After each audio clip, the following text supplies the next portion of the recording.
მოვიდა წერილი ნობელის პრემიიდან, რომ უნდა მომცენ ნობელის პრემია. მე უარი უთხარი. არ მინდოდა რომ ყოფილიყავი გამორჩეული საქართველოსთვის და ყოფილიყავი რაღაცა თითით საჩვენებელი.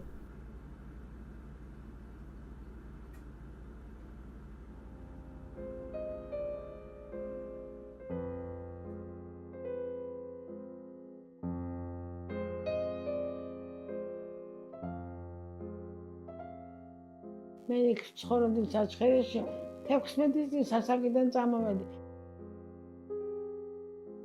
6 წლისამ დავიწყე სწავლა. 20 წლისამ დავამთავრე ინსტიტუტი.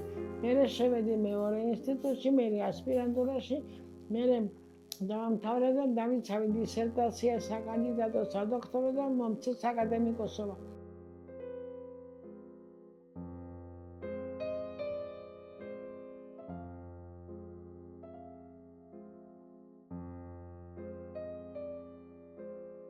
ახლაც მიაჩნიათ, რომ ეთერი ქემერტერიზე ერთ-ერთი საუკეთესო, არ ვიცი, მე არ მინდა მის თქმა, მაგრამ არის ერთ-ერთი საუკეთესო აკადემიკოსი, რომელიც შეუძლიათ მათ იამაყონ ამით.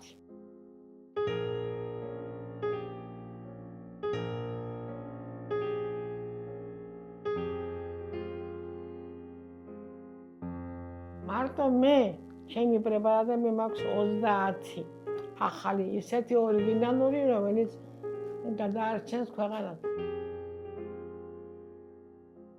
ერთი პროფესორი იყო ცნობილი სიგარი, წერს წიგნში, რომ რამცოდნოდა, რომ არსებობდა დიგიტალისტი, არ ვისურვებდი ყოფილიყავი ექიმად, იმიტომ რომ ჩემი გაკეთებული პრეპარატები ყველას ძალიან შველოდა.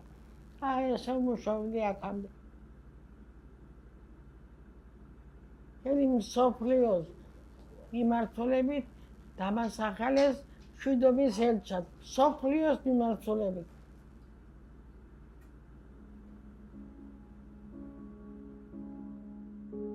ჩემი ოჯახი იყო განსაკუთრებული. მამა ჩემი ექიმი იყო და ყველას ექიმობდა, მაგრამ არავის ფულს არ ართმევდა.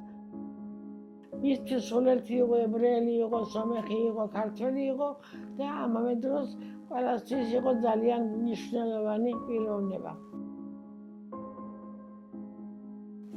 ეხლა ერთ რამეს გიამბობ. მე ინსტიტუტში თავი დავარყი და გავხდით სუდად. მოსკოვში გამაგზავნეს და ჩემმა ძმამ, დედას და მამას აუღო ნომერი სასტუმროში და იმათ ემსახურებოდა ერთი ლიფტიორი, ზეით და ქვით ჩაღავდა ყოველ დღე. აკავდა და ჩაღავდა. ეს იყო ახალი დიდი ამბავი არ არის. და ერთხელ იმ კაცმა, იმ ლიფტიორმა, მამა ჩემს ეკითხება, მითხარით ბაჟალ თუ შეიძლება თქვენ პიოტრ გარსევანოვიჩი ხომ არ ბრძანდებითო. მამა ჩემო რომ დაუდასტურა, მერე იმან უთხრა, მეო ვიღავიო ფრონტზეო, თქვენ მობრძანდითო, დაჭრილიო, წამომიკიდეთ ზურგზეო, წამომიყვანეთ იქიდანო, მიმკურნალეთო, გადამარჩინეთ და აგერ ვარ ცოცხალიო. აი ესეთი შემთხვევები ხშირი ქონდა მამაჩემ.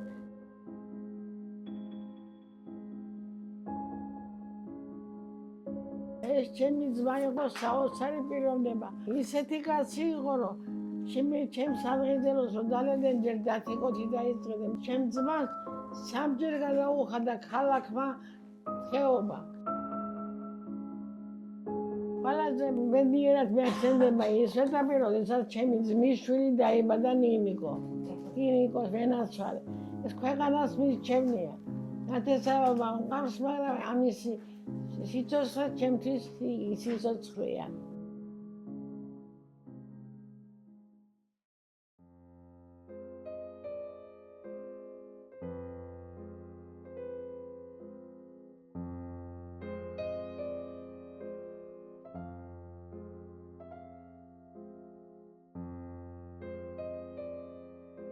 რა შეასახმე? მე არც ერთი შრომა არ გამიკეთებია ისეთი, რომელსაც მნიშვნელობა არ ჰქონდა, მაგრამ საქართველოს საპატრიარქომ მომანიჭა წმინდა გიორგის ოქროს მედალი და მიმაჩნია, რომ ეს ჩემთვის ძალიან მნიშვნელოვანი იყო. პატრიარქი იყო ფეხით მოსიარულე ღმერთი. ძალიან მოსწონდა ჩემი მონაცვლეობა, დამაჯილდოა დაჯილდოების შემდეგ წამიყვანეს მასთან ერთად დავსვი და მე რაღაცას ვფიქრობდი, რომ ამდენი ქების შემდეგ აწირა უნდა გავაკეთო, თქო ჩემთვის ვიფიქრე გულში და იმაში მიპასუხა, ალბათონო ეთერათი თქვენ მეც გააკეთებთ, ეს იყო რაღაც საოცრება.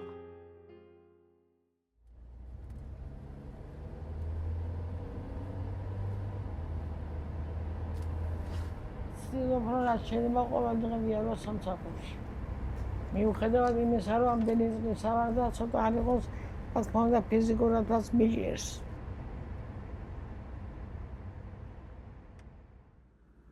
იმისაც, რომ გააკეთოს საქმე, საჭიროა ნიჭი, საჭიროა ვერტჩაუნდული მუშაობა, საჭიროა ძალიან დიდი ცოდნა, მაგრამ ყველაფერზე მეტად აუცილებელია სიყვარული.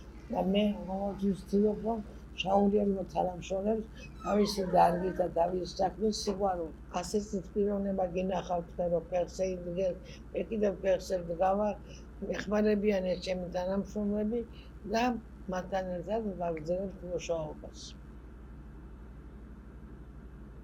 ახალგაზრდებს ურჩევ, რომ იშრობონ. შრომის გარეშე არაფერი არ გამოვა. და ჩემი მეტყოდა, გეშინოდეს უსაქმური ადამიანის და მატყუ არასიო.